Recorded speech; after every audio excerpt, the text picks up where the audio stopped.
కీసర దాయరలో శ్రీమతి ఇందిరాగాంధీ గారు 1981లో పెద్ద పెద్ద భూస్వాముల దగ్గర ఏవైతే భూములు ఉన్ననో 400-500 కోట్ల 400-500 ఎకరాలు 300 ఎకరాలు 200 ఎకరాలు ఇందిరాగాంధీ వచ్చిన తర్వాత భూ సంస్కరణ అమలు చేస్తే ఆ రోజులలో 94 ఎకరాలు 10 మంది మాదిగోళ్ళకి ఇవ్వడం జరిగింది. కానీ క్రమేణా ఏమైంది, బెల్లం సాయన్న, అదేవిధంగా Somayya, Tummala Pochayya, K Pochayya, K Balayya, T Yadayya, P Sailu, K Balayya, K Narasimha, P Narasimha ఈ 10 మందికి 94 ఎకరాలు ఇచ్చింది.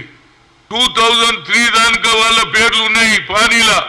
కానీ ఎప్పుడైతే ఔటర్ రింగ్ రోడ్ వచ్చిందో దొరలకు బుద్ధి పుట్టింది, అరే అమ్మ ఈ భూమి ఎట్లా కాపాడుకోవాలని.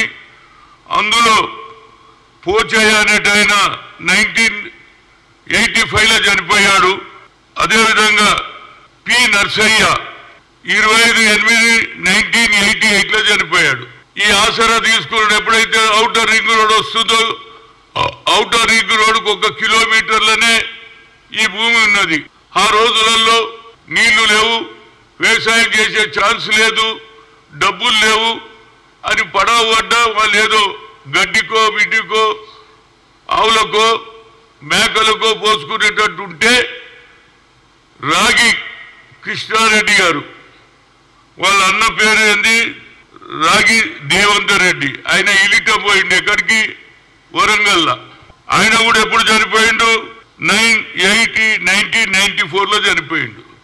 కానీ ఈయన 1997లో హైకోర్టుకు పోయి వీళ్ళందరూ చచ్చిపోయిన వాళ్ళకి ఫోర్జరీ సంతకం చేయడం, మిగతా వాళ్ళ నిలబెట్టి పోచయ్య బాలయ్య పేర్లు పెట్టి నిలబెట్టేసి ఆ భూమి హైకోర్టులో ఆర్డర్ తెచ్చుకొని 1997లో ఆర్డర్ తెచ్చుకొని 2003 దానికా వీళ్ళ పేర్లే ఉన్నాయి. ఆ తర్వాత రెవెన్యూ డిపార్ట్మెంట్ ఏ విధంగా పనిచేసిందో ఆనాడు ఉన్నటువంటి హనుమంతు రెడ్డి ఎంఆర్ఓలు ఇమీడియట్ గా పేర్లు మార్చేసుకున్నాడు. ఎవడే గాని కొడుకుల పేర్లు రాస్తాడు, కానీ కొడుకులు రాగి కృష్ణారెడ్డి ఆయన భార్య తన పేరు చేసుకొని తర్వాత ఏం చేసిండు, రాజీ శ్రీధర్ రెడ్డి అనితా రెడ్డి పేరు రాశాడు.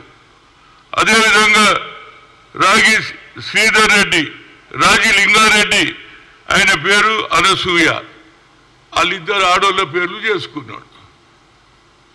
నాకు ఈ సంగతి తెలిసి 8 సార్లు పోయినా కీసరకు జాయింట్ కలెక్టర్ గారిని కలిసిన ఆయన అంటాడు, నేను నా చేతులు ఏం లేదు సార్, ఇది కోర్టుకు పోయింది అన్నాడు.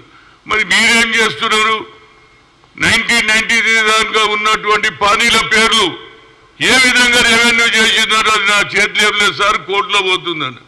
కోర్టులో కేసు నడిచేటప్పుడు హెచ్ఎండిఏ వాళ్ళు పర్మిషన్ కూడా ఇచ్చిర్రా బాబు. వా ఏం హెచ్ఎండిఏనయ్యా నాకు అర్థం కాదు. కోర్టులో కేసు ఉంటే ఎట్లు ఇచ్చిర్రు, ఎందుకంటే రెవెన్యూ వాళ్ళని మేనేజ్ చేసుకొని డబ్బులు ఇచ్చి కోర్టులో పేరు చేసుకున్నాడు. ఈ మాట ఎవరు చెప్పిండ్రు, రాహుల్ గాంధీ ఖమ్మంలో బహిరంగ సభలో చెప్పాడు. ఏమని, ఇందిరాగాంధీ ఇచ్చినటువంటి భూములు కూడా తీసేసుకున్నారు అన్నారు. ఇది ఇంతకంటే క్లియర్ కేసు ఏం కావాలి. ఇవాళ నేను చూసిన మా శ్రీనివాస్ రెడ్డి గారు రెవెన్యూ మినిస్టర్ మొదటి రోజే ఆయన ప్రభుత్వంలో వచ్చిన తల్లారే ఇంత పెద్ద బుక్ ఇచ్చిన ఆయనకి ఇచ్చిన, రేవంత్ రెడ్డి గారికి ఇచ్చిన. ఆ తర్వాత ఇది జరిగినాక హెచ్ఎండిఏ ఆఫీస్కు నేను కోదండ రెడ్డి శ్రీనివాస్ అనే వాళ్ళ మనవాడు మేము పోయినాము. పోతే కాయిదాలే అయ్యారు మాకు. ఏం గవర్నమెంట్ ఇది నాకు అర్థం కాదు. మరి ఇచ్చిన గవర్నమెంట్ ఎవరు చేసిండు, ఇది కమిషనర్ ఇవ్వాలి పర్మిషన్, కానీ సెక్రటరీతో తీసుకున్నాడు. ఆర్డర్ ఏమున్నదంటే commissioner should give HMDA permission. దానికి కూడా సెక్రటరీ ఇచ్చేసి ఇవాళ మొదలు 6 ఎకరాలు ఇప్పుడు 30 ఎకరాలు ఇచ్చేసిండ్రు. ఒక్కొక్క విల్లా 3 కోట్లకు అమ్ముతున్నారు.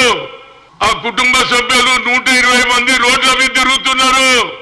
తిండికి లేదు. ఎన్నిసార్లు భూమి మీదకి పోతే పోలీసు వాళ్ళు అరెస్ట్ చేస్తారు. నేనేమంటున్నా అంటే ఈ ప్రభుత్వం వచ్చిన వెంటనే అందరు నాయకులు పాదయాత్రలో చెప్పారు ఎవరి భూమి వారికే అంటారు. మరి ఎవరి భూమి ఉన్నది? ఇది ఇందిరాగాంధీ ఇచ్చిన భూమి తీసుకున్నారా లేదా? మరి ఆ భూమి రేపు ఇల్లు కట్టేసినాక ఇల్లు ఎవడు కూలగొడతాడని నేను అడుగుతున్నా. శ్రీనివాసరెడ్డి గారు 10 రోజుల లోపల సెటిల్ చేస్తా అంటున్నాడు. ఇది మొదలు సెటిల్ చేయాలి. ఆ పేద కుటుంబం ఏం కావాలంటున్నా బిచ్చవడుకుంటున్నారు, ఏది చెట్ల కింద వండుకుంటున్నారు, ఆర్టీసీ బస్ కింద వండుకుంటున్నారు, ఫుట్పాత్ల మీద వండుకుంటున్నారు. ఇంతకంటే అన్యాయం ఏం కావాలరా బాబు? నేను ఒక బడుగు బలైన వర్గాల నాయకుడుగా ఎక్కడ అన్యాయం జరిగితే అక్కడ పోతా. 8 సార్లు పోయినా ఇంతవరకు రాలే.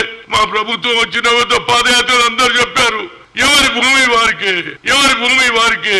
మరి ఇంతకంటే నిదర్శనం ఏం కావాలరా బాబు? ఇది చాలా సీరియస్. ఇది 500 కోట్ల స్కామ్.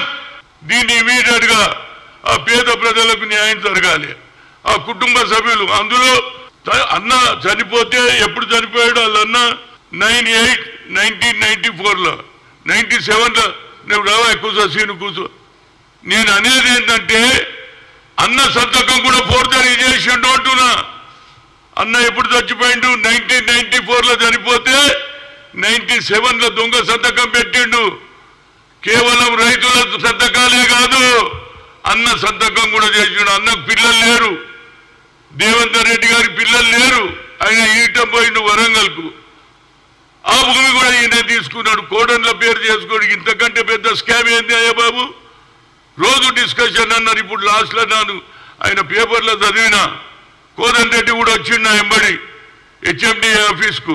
నేను పోయినా సీను పోయినా కాగితాలు ఎన్ని రోజులు అడిగిండ్రు? ఇచ్చిండ్రా? ఒక్క కాగితం కూడా ఇయ్యారు. ఇంతకంటే ఏమిటంటే మన ప్రభుత్వం వచ్చింది. మనం బహిరంగ సభలో చెప్పినాం, పాదయాత్రలో కూడా చెప్పినాం ఎవరి భూమి వారికి. మేము రాగానే భూములు ఇప్పించేస్తామన్నారు. మరి ఈ సంగతి తెలుస్తారా లేదా?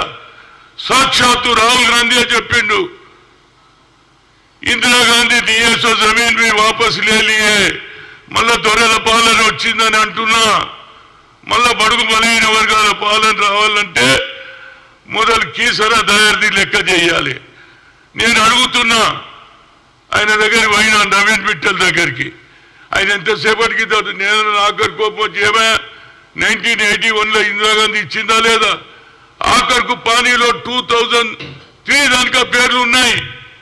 2003 తర్వాత చేంజ్ చేస్తే జాయింట్ కలెక్టర్ని అడిగితే మీరు కోర్టుకే వాళ్ళండి మా చేతులు ఏం లేదంటారు. ఇక అందరు కోర్టుల చుట్టూ ఎవరు తిరుగుతారు రా బాబు? మీరు తప్పు చేస్తారు.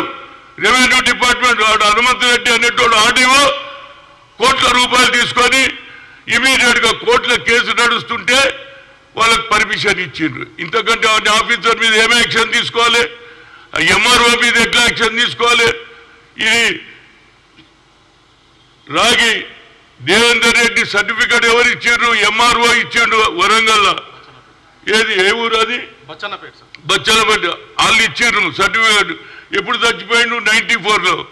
కానీ అన్న కూడా దొంగ సంతకం చేసిండు రాగి కృష్ణారెడ్డి. చేసి మొదలు తన పేరు పెట్టుకొని తర్వాత ఎప్పుడన్నా లొల్లి అవుతుందని కోడన్ల పేరు రాసిండు. వా ఏం సర్కార్ రా బాబు! ఇప్పటికన్నా రేవంత్ రెడ్డి గారు ఆయన అందరికీ న్యాయం చేస్తా అంటున్నాడు. మొదలు ఇది న్యాయం జరగాలి. అదేవిధంగా శ్రీనివాసరెడ్డి అంటున్నాడు నేను తప్పనిసరిగా 10 రోజులు కాదు ఇది 10 ఏళ్ళైనా అయ్యేటట్టు లేదు. దీన్ని నిజంగా చేయగలిగితే నిజంగా ఇందిరాగాంధీ వారసులుగా మిగులుతాం. సాక్షాత్తు రాహుల్ గాంధీ అన్నాడు గరీబోं का जमीन भी इंदिरा गांधी दिए सो जमीन भी वापस ले. ఇంతకంటే నిదర్శనం ఏమండి? నేను ఒక పని తలుగుతే ఆఖరిదానికా పోతా, నడిమిట్లో వదిలేయ్యా. వాళ్ళు ఎస్సీలు మాదిగోళ్ళు వాళ్ళ బతికేం కావాలి? 120 మంది రోడ్ల మీద వండుకుంటున్నా బాబు. తిండికి లేదు. 2-3 సార్లు స్థలం మీదకి పోతే పోలీసు వాళ్ళు అరెస్ట్ చేస్తారు. ఇప్పుడు మన ప్రభుత్వం వచ్చింది. ఇది నిజంగానే ఇందిరాగాంధీ ప్రభుత్వం అంటే వాళ్ళ భూములు వాళ్ళకి ఇప్పియాలి. ఇమీడియట్ గా హెచ్ఎండిఏ పని ఆపాలి. పని ఆపకపోతే వాడు అట్లనే కట్టుకుంటాడు. 3 కోట్ల ఒక్కొక్క విల్లు అమ్ముతున్నారు. ఇక రేపు విస్తరణ కూడా జరుగుతున్నది. ఇంకెంతమంది అమ్ముకుంటారో ఏమో నాకు తెలియదు. నేను అనేది ఏంటంటే నేను ఒక బాధతో చెప్తున్నా, ఇందిరాగాంధీ లాయలిస్టు, రాజీవ్ గాంధీ లాయలిస్టు. న్యాయం జరగాలి. ఇందిరాగాంధీ ఏ ఆలోచనతో పేద ప్రజలకు భూములు ఇచ్చిందో వాళ్ళకి ఇస్తారా లేదా అనేదే పాయింట్. 10 రోజులలో ఫస్ట్ ఇది సెటిల్ చేయండి. ప్రొసీడింగ్స్ ని సెక్రటరీ హెచ్ఎండిఏ ప్రెసిడెంట్ ఎవరు ఇవ్వాలి, ఇది కమిషనర్ ఇవ్వాలి కదా, పర్మిషన్ ఎవరిచ్చిండు? సెక్రటరీ ఇచ్చిండు. ఇంతకంటే అనేది ఏంటంటే ఇది న్యాయమైన కేసు. ఇది 500 కోట్ల ఏది స్కామ్. దీన్ని మొదలు తేల్చాలని కోరుతున్నా. ఎట్టి పరిస్థితులలో పేదవాళ్ళకు దక్కాలి ఆ భూమి, లేకుంటే వాళ్ళు అడక తింటారు, లేకుంటే దొంగతనాలు చేస్తారు, లేకుంటే నక్సలైట్లు అవుతారు. వాళ్ళు తిండి లేకపోతే ఏం చేస్తారు? కడుపు కాలినోడు. కనుక నా ఉద్దేశంలో ఇది న్యాయమైన కేసు. ఇది దీన్ని మీ శ్రీనివాసరెడ్డి గారు ఇమీడియట్ గా హెచ్ఎండిఏకు నేను పోయి అడిగిన ఎవరిని, నవీన్ మిట్టల్ను. ఓ కాగజ్ కావా, ఏ కాగజ్ కావా, ఇవి ఇంత పెద్ద డిస్టే ఇట్లకి లెక్క తీసి మాకే క్వశ్చన్లు వేస్తుండ్రు. ఆయన ఏం క్వశ్చన్లు వేస్తున్నారో ఇవి? నేను రెడ్డి కూర్చుంటే క్వశ్చన్ వేస్తే నేను అంటే Naveen Mittal, first of all you tell 1981 Indira Gandhi दिया जमीन है नहीं है, हाउ फिर क्वेश्चन कई को पूछ रहा हमको, कौन लिया उसको पूछो అంటే ఏం చేసిండు? ఇప్పుడు ఆయనకి ఇచ్చేసిండు, హెచ్ఎండిఏకు పంపించిండు. అందులో ఏం రాయలే. హెచ్ఎండిఏకి ఇస్తే నేను దానకిషోర్ని అడిగితే నాకు వచ్చింది సార్, నేను ఇప్పుడు చూస్తున్నా సార్. ఎప్పుడు రా సచ్చినాక చూస్తావురా బాబు? బతుకున్నప్పుడు చూడు. ఇప్పటిదాకా నేను చేసినే తెలియజేస్తలేదు. ఇంత పెద్ద స్కామ్ ఇది, 500 కోట్ల స్కామ్ ఇది. దీన్ని ఇమీడియట్ గా శ్రీనివాసరెడ్డి గారు తేల్చాలి. పేద ప్రజలకు ఇచ్చినాడే నిజమైన ఇందిరా కాంగ్రెస్. రాజీవ్ గాంధీ చెప్పిన ఫస్ట్ మాట, దాన్ని మీరు నమ్మకాన్ని ఒమ్ము చేయకుండా వీళ్ళ భూమి ఇమీడియట్ గా ఇవ్వాలి, పని ఆపాలి. పని ఆపకుంటే వాడు అన్ని కట్టేసి అమ్మేసుకుంటాడు. కట్టిన ఇండ్లు మీరు కూలగొడతారా? వాడు అన్ని కట్టుకున్నాక ఎవరి భూమి వారిదే. ప్రతి స్పీచ్లో ఆహా ఎవరు మేము రాగానే ఎవరి భూమి వారికే. ఎవరికి ఉన్నది రా భూములు పోయిన వాళ్ళు పరిశాన్ ఉన్నారు.